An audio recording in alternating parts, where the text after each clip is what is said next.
স্নাতক ডিগ্রি শেষ করেও চাকরি পাচ্ছেন না লাখো তরুণ তরুণী। বাংলাদেশ পরিসংখ্যান ব্যুরোর শ্রমশক্তি জরিপ LFS 2024 অনুযায়ী দেশে স্নাতক ডিগ্রিধারী বেকারের সংখ্যা প্রায় 8,85,000। সংখ্যার হিসেবে আগের বছরের তুলনায় স্নাতক বেকার কিছুটা কমলেও হার বেড়ে দাঁড়িয়েছে 13.50%। গত এক বছর এ হার ছিল 13.11%। উদ্বেগজনকভাবে নারীদের মধ্যে বেকারত্বের হার 20%-এরও বেশি। অন্যদিকে মাধ্যমিকের নিচে পড়াশোনা করা বেকারের সংখ্যা বেড়ে দাঁড়িয়েছে 5,07,000-এ। অর্থাৎ নিম্ন শিক্ষিত ও স্নাতক উভয় স্তরেই কর্মসংস্থান সংকট প্রকট। এ সময় দেশের সার্বিক জাতীয় বেকারত্বের হার ছিল মাত্র 4.48%, যা স্নাতকদের তুলনায় অনেক কম। পরিস্থিতি নিয়ে উদ্বেগ প্রকাশ করেছেন সেন্টার ফর পলিসি ডায়ালগের নির্বাহী পরিচালক ডক্টর ফাহমিদা খাতুন। তার মতে, সরকারি ও বেসরকারি খাতে প্রত্যাশিত কর্মসংস্থান তৈরি হয়নি। সরকারি চাকরি সীমিত আর বেসরকারি খাত নতুন কর্মসংস্থান সৃষ্টিতে পিছিয়ে। তিনি বলেন, রাজনৈতিক অস্থিরতা, কারখানা বন্ধ হয়ে যাওয়া এবং উৎপাদন হ্রাস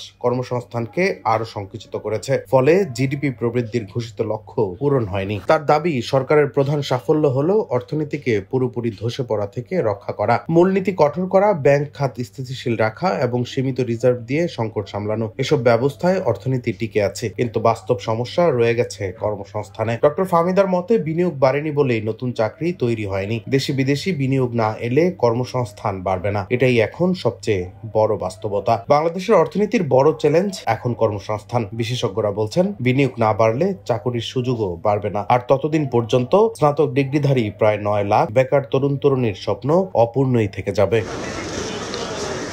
ডেস্ক রিপোর্ট, দৈনিক ডেস্টিনি।